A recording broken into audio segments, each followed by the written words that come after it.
Hello students, मैं हूं अभिषेक खंडेलवाल और स्वागत करता हूं आपका ग्रासरूट एजुकेशन चैनल पे। दोस्तों, आज का जो हमारा टॉपिक है वो है थ्योरी ऑफ डिमांड। अब यार ये होती क्या है, इसको हम लोग समझेंगे। तो देखो, नॉर्मली हम लोग डिमांड को क्या बोलते हैं? मांग, हाँ या ना? मांग बोलते हैं हम लोग। तो यार एक चीज़ बताओ, मांग होती क्या है, या जो डिमांड आप लोग जिसको बोल रहे हो वो होती क्या है? तो समझना इस चीज़ को। नॉर्मली क्या होते हैं, हम लोग बोल देते हैं कि उस गुड्स की इतनी मांग है, ठीक है, या उस गुड्स की इतनी मांग है, ठीक है। वहाँ वो नॉर्मल लैंग्वेज में हम लोग बोलते हैं, लेकिन रियल में वो मांग होती क्या है, रियल में वो डिमांड होती क्या है, वो हम लोग समझेंगे यहाँ, ठीक है। तो देखो, तीन एलिमेंट्स ऐसे होते हैं जो डिमांड को डिटरमाइन कर। डिमांड है, उसको होने के लिए तीन एलिमेंट्स होना ज़रूरी है। मतलब डिमांड के अंदर तीन एलिमेंट होते हैं। वो कौन कौन से एलिमेंट होते हैं जिनकी वजह से डिमांड हो रही है, तो वो हम लोग देखेंगे। तो देखो, सबसे पहले है डिजायर फॉर ए कमोडिटी। देखो, कोई भी जो कमोडिटी है उसको खरीदने की जो इच्छा है वो हमारी क्या है? डिजायर। तो पहली चीज क्या हो गई? डिजायर। मतलब डिमांड कब होगी? जब हम लोग उस कमोडिटी को खरीदने की इच्छा होगी, तब उस कमोडिटी की डिमांड होगी। समझना इस चीज को, पूरा एग्जांपल देके समझाऊंगा, कोई डाउट नहीं रहेगा। फिर आपका sufficient means two by it. Means, दूसरी चीज क्या हो गई? मीन्स। मतलब आपके पास खरीदने की इच्छा है, लेकिन आपके पास खरीदने के लिए क्या होना चाहिए? मीन्स या मनी, उसको खरीदने के लिए। तो दो चीजें हो गई, एक हो गई डिजायर, दूसरी चीज हो गई मीन्स, ठीक है। फिर तीसरी चीज है आपकी रेडीनेस टू स्पेंड इट, मतलब तत्परता। अब ये होती क्या है, इसको समझो। देखो, कई बार क्या होता है, हम लोग मार्केट के अंदर चले जाते हैं, डिजायर है खरीदने की, मनी भी है, लेकिन हम लोग उसको खरीदते नहीं है। तो क्या उस वस्तु की डिमांड हुई? क्या नहीं होगी डिमांड। तो वो डिमांड कहलाई क्या आपकी? नहीं कहलाएगी, ठीक है। तो याद रखना, डिमांड होने के लिए उसके अंदर तीन चीजें होना कंपलसरी है, ठीक है, तभी वो डिमांड होगी। एक एग्जांपल देता हूं, एग्जांपल से अच्छे से समझना। अब ये जो रेडीनेस वाली चीज है, इसको एक एग्जांपल के थ्रू समझा रहा हूं। देखो कितना प्यारा एग्जांपल है। हम लोग मार्केट के अंदर गए, हम लोगों को टी शर्ट की रिक्वायरमेंट है, हम लोग टी शर्ट खरीदना चाह रहे हैं, ठीक है। मम्मी से 500 रुपए लेके चले गए। डिजायर है, टी शर्ट खरीदनी है, ठीक है। अब देखना डिमांड होगी या नहीं होगी। फिर है सफिशिएंट मीन्स, मतलब हमारे पास पर्याप्त पैसा है, मम्मी ने 500 रुपया हम लोगों को दिया है। फिर है readiness to spend these means. कई बार क्या होता है, मार्केट में हम लोग चले गए, हम लोग पूछा कि यार ये टी शर्ट कितने की है, तो वो क्या बोलता है, यार ये तो 400 रुपए की है। तो कई बार क्या होता है, डिजायर है, मीन्स है, तो हम लोग कई बार सोचते नहीं कि अरे यार 300 रुपए की तो वहीं मिल जाती, या हम लोग उसको बोलते कि भाई यार ये 300 रुपए की तो है ही नहीं टी शर्ट। बोलते ही नहीं बोलते ऐसा, क्यों? क्योंकि हमारे पास डिजायर है, मनी है, लेकिन हम लोग उसके ऊपर खर्च करने के लिए तैयार नहीं है, ठीक है। तब उस सिचुएशन में कभी डिमांड नहीं होती है। अगर वो चीज़ हम लोगों, जैसे उसने बताई कि ये 400 रुपए की टी शर्ट है, और उस 400 रुपए पर हम लोग उसको खरीदने के लिए तैयार हो जाते, तब उस कमोडिटी की जो डिमांड है वो होती, तो वो आपकी कहलाती डिमांड। आई होप जो डिमांड है उसका मीनिंग क्लियर हो गया होगा। मतलब जो डिमांड है उसको होने के लिए उसके अंदर तीन एलिमेंट होना जरूरी है, डिजायर, मीन्स और रेडीनेस। अब हम लोग समझेंगे कि व्हाट इज डिमांड। देखो, an amount of goods purchase on a given price in a given market and at a particular point of time. मतलब एक चीज समझना, यहां देखो, ये तो समझ में आ गया कि डिमांड क्या है, एक अमाउंट है किसकी, जो गुड्स हम लोग परचेज कर रहे हैं वो। लेकिन तीन चीजें इसमें ध्यान देने की है। एक तो फिक्स प्राइस होना चाहिए, एक मार्केट के अंदर एक फिक्स पैलेस भी होना चाहिए, एट ए पर्टिकुलर पैलेस, ठीक है। तो ये तीन चीजें भी होना कंपलसरी है। एक फिक्स प्राइस के ऊपर, मार्केट के अंदर, एक पॉइंट ऑफ टाइम के अंदर वो चीज की डिमांड होनी चाहिए, तभी वो क्या कहलाती है? डिमांड कहलाती है। डेफिनेशन से क्लियर हो गई कि डिमांड होती क्या है।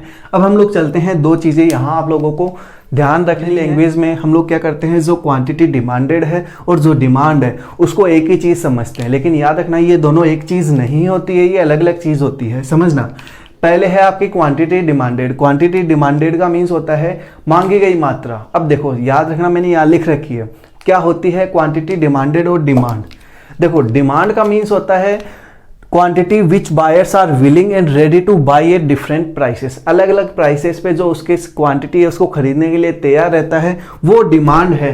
लेकिन एक यहां लिख रखी है मैंने क्वांटिटी डिमांडेड क्या है कि at a particular quantity of a commodity, मतलब ये जो क्वांटिटी डिमांडेड है वो होती क्या है, एग्जांपल से समझा रहा हूं, देखो समझना इस चीज को ताकि जो मीनिंग है वो क्लियर हो जाए। ठीक है, कोई चीज 30 रुपए किलो है, ठीक है, और जो कंज्यूमर है उसको 5 किलो खरीदनी है। अब यहां चलो refers to a particular quantity at a particular quantity, particular quantity कितनी हो गई 5 किलो ऑफ ए कमोडिटी, ये कमोडिटी थी उसकी 5 किलो क्या करनी है क्वांटिटी कंज्यूमर को परचेज करनी है, ये क्या हुई आपकी क्वांटिटी डिमांडेड। लेकिन डिमांड क्या हुई उसको समझना कि जैसे 30 रुपए है तब 5 किलो डिमांड कर रहा है, जैसे ही प्राइस क्या हो गया बढ़ गया तो वो 4 किलो डिमांड करने लग गया। ठीक है, फिर 60 रुपए हुई तो 60 रुपए होते ही 3 किलो डिमांड करने लग गया। ठीक है, तो ये है आपकी डिमांड की quantities which buyers are willing and ready to buy at different prices, ये आपकी क्या है डिमांड है। और एक पर्टिकुलर क्वांटिटी क्या है क्वांटिटी डिमांडेड। मीनिंग क्लियर हो गया कि क्वांटिटी डिमांडेड क्या होती है और डिमांड क्या होती है। एक चीज जो मैं आप लोगों को और बता देना चाहता हूं, डिजायर, वांट्स, ठीक है, और डिमांड। अब इन 3 चीजों के अंदर क्या डिफरेंस होता है उसको समझना। देखो, डिजायर का मीन्स होता है कोई चीज खरीदने की इच्छा, वांट्स का मीन्स होता है उसको खरीदने के लिए हमारे पास रिसोर्सेस अवेलेबल होना चाहिए। लेकिन डिमांड कब बनती है जब हम लोग उस चीज को खरीद लेते हैं।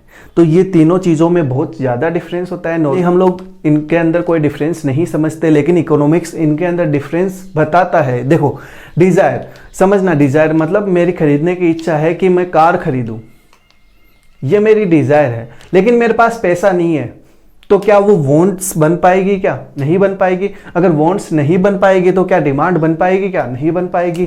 तो क्या मैं एक चीज बोल सकता हूं, क्या समझना इस चीज को, कि all desire are not wants, समझना, all desire are not wants, all wants are desire. हाँ या ना, ये बोल सकता हूं नहीं बोल सकता? बोल सकता हूं। क्यों? देखो भाई, जो सभी डिजायर होती है वो वॉन्ट्स नहीं होती, लेकिन जो वॉन्ट्स होती है, जितनी भी वॉन्ट्स होती है वो सभी डिजायर जरूर होती है।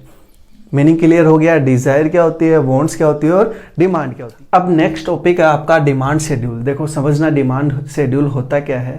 वैसे तो नॉर्मल लैंग्वेज में हम लोग ये बोले कि जो कंज्यूमर्स की जो डिमांड है उनको हम लोग टेबल के अंदर रिप्रेजेंट करते हैं, तो वो हमारा डिमांड शेड्यूल होता है। लेकिन डेफिनेशन जो मीनिंग है वो समझना कि क्या है, कि demand schedule expresses the relationship between, दो चीज़ों के बीच रिलेशन बता रहा है, किस किस के, प्राइस और जो क्वांटिटी डिमांडेड है उनके बीच जो रिलेशन बताता है वो कहलाता है आपका डिमांड शेड्यूल। मीनिंग क्लियर हो गया, ठीक है।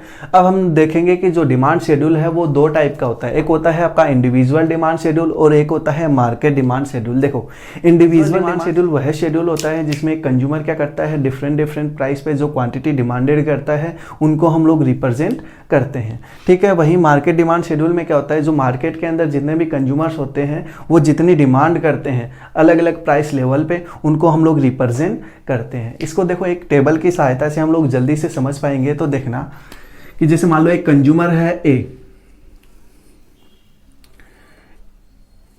ठीक है, तो ये ए का इंडिविजुअल डिमांड शेड्यूल हम लोग बना रहे हैं। तो ए क्या करता है, अलग अलग प्राइस पे जो क्वांटिटी है, कितनी डिमांड कर रहा है वो हम लोग देखेंगे। तो देखो मान लो हम लोगों ने प्राइस लिया ये, ठीक है।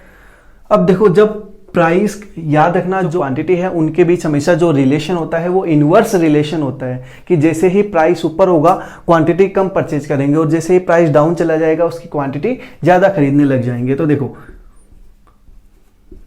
अब इसको समझना कैसे, देखो जब प्राइस 50 रुपए किलो थी तो जो क्वांटिटी है वो 1 kg थी। याद रखना यहाँ जो क्वांटिटी है वो केजी के अंदर है, ठीक है, और प्राइस क्या है, रुपीज के अंदर, ठीक है। और किसकी है, सिर्फ एक पर्सन की, इंडिविजुअल की। तो एक इंडिविजुअल पर्सन की हम लोग क्या दिखा रहे हैं, डिमांड दिखा रहे हैं। तो देखो 50 रुपए थी तब क्वांटिटी 1 किलो थी, जब प्राइस 40 थी तो क्वांटिटी क्या हुई 2 किलो हो गई, प्राइस 30 रुपए किलो हुई तो क्वांटिटी कितनी हो गई 3 किलो, फिर है प्राइस 20 रुपए हुई तो 4 किलो। तो यार यहाँ क्या समझ में आ रहा है कि जो प्राइस और जो क्वांटिटी है उनके बीच इनवर्स रिलेशन होता है। एक चीज तो ये समझ में आ गई। एक चीज ये आई कि यहाँ सिर्फ हम लोग किसका दिखा रहे हैं, एक अकेले कंज्यूमर का, तो वो हमारा क्या है इंडिविजुअल डिमांड शेड्यूल। वहीं हम लोग मार्केट डिमांड शेड्यूल के ऊपर चले जाए तो मार्केट डिमांड शेड्यूल में क्या होगा, जितने भी कंज्यूमर है या जितने भी आपके कस्टमर है उनका जो सम्मेशन है वो क्या कहलाएगा मार्केट डिमांड शेड्यूल। कैसे समझेंगे, मान लो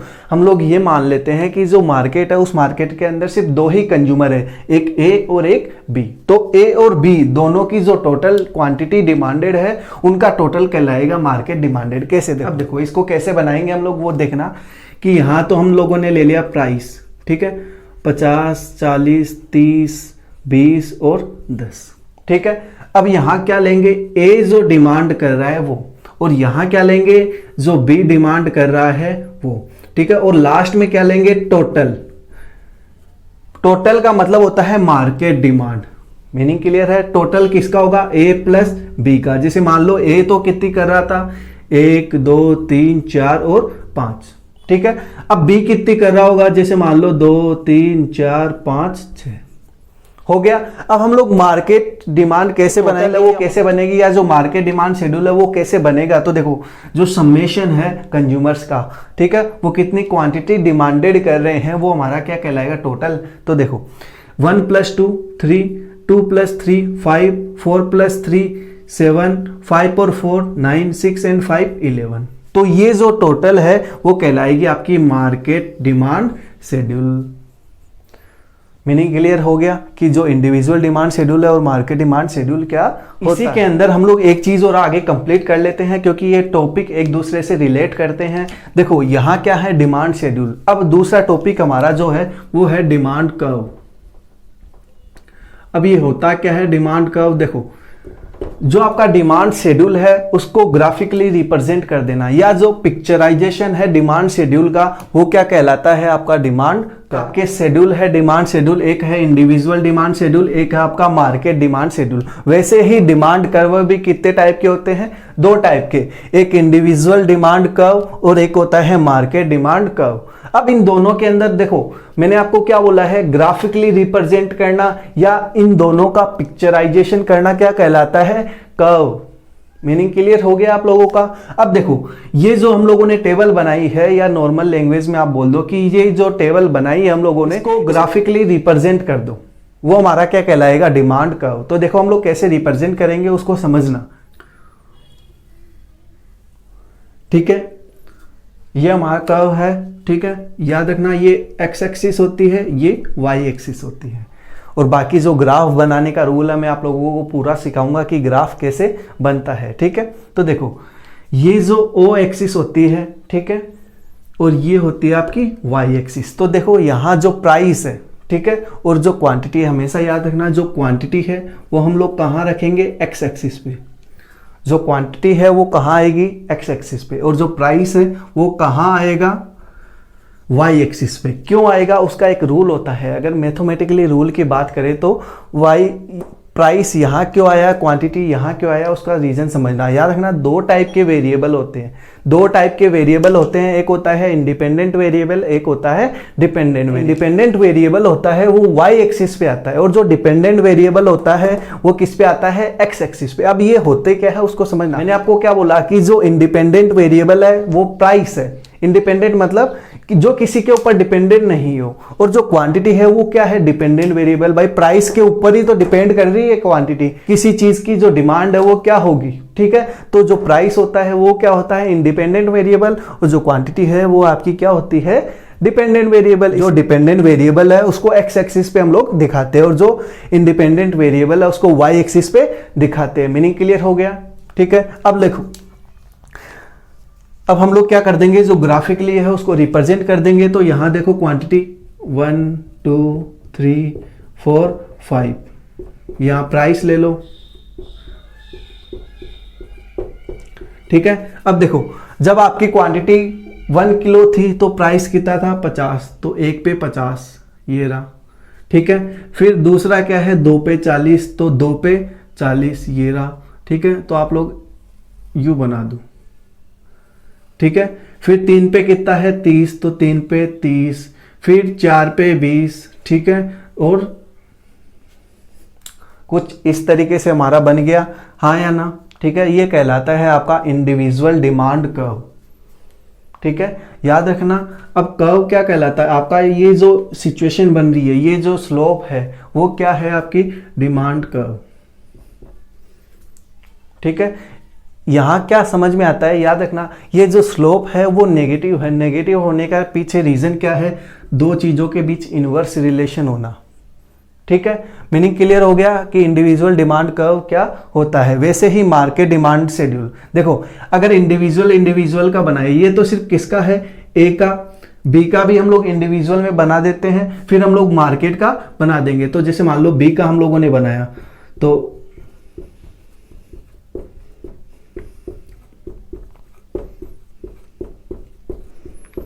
देखो बस बी में क्या फर्क है कि 50 जब प्राइस है तो जो क्वांटिटी डिमांड कर रहा है वो कितनी है, 2 किलो। तो यहां से स्टार्ट होगा 2 पे 50, बाकी सब कुछ सेम है, बस यहां एक ज्यादा है, वो है आपका, ठीक है। तो यहां इस तरीके से उसका डायग्राम बनेगा, ठीक है। ये हमारा हो गया डिमांड कर्व है, किसका हो गया, बी का। मीनिंग क्लियर हो गया, ठीक है। अब देखो इसको कैसे रीड किया जाता है वो भी समझ लो। प्राइस 50 रुपए था तो उसकी जो क्वांटिटी डिमांड की जा रही थी ए के द्वारा वो कितनी थी, 1 किलो। जब प्राइस 40 रुपए किलो थी तो क्वांटिटी कितनी डिमांड की जा रही थी, 2 किलो। और जब प्राइस 30 रुपए था तो क्वांटिटी कितनी डिमांड की जा रही थी, 3 किलो। जब प्राइस 20 रुपए था कितनी क्वांटिटी डिमांड की जा रही थी, 4 किलो।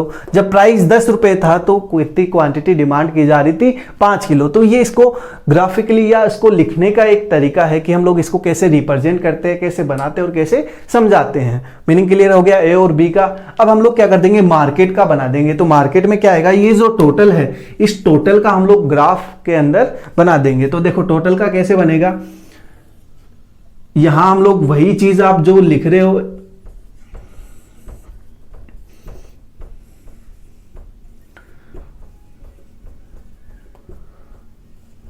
ठीक है। अब देखो यहां क्वांटिटी कितनी है, 50 पे 3, तो ये देखो ये 50 रहा और 50 पे 3। फिर है 40 पे कितनी है, 5, तो ये 40 पे कितनी है, 5। फिर है 30 पे कितनी है, 7, तो 30 पे चले जाओ आप 7 पे, तो ये 30 रहा और 30 पे 7। फिर है 20 पे आपकी 9, तो ये 8 और ये 9, तो 20 पे कितनी हो गई, 9। फिर है 10 पे कितनी है, कुछ बन गया मार्केट डिमांड शेड्यूल। तो ये क्या बन गया हमारा मार्केट डिमांड शेड्यूल। तो आई होप जो डिमांड कर्व है, डिमांड शेड्यूल है, उसका पोर्शन कंप्लीट हो गया है। आप लोगों को समझ में आ गया होगा कि डिमांड शेड्यूल क्या होता है और डिमांड कर्व क्या होता है। अगर इनमें कोई डाउट रहता है तो आप हमें कमेंट के माध्यम से पूछ सकते हो। दोस्तों आप लोगों को वीडियो अच्छा लगा हो, अगर वीडियो अच्छा लगा है तो वीडियो को लाइक करें, चैनल को सब्सक्राइब करें और दोस्तों के साथ शेयर जरूर करें।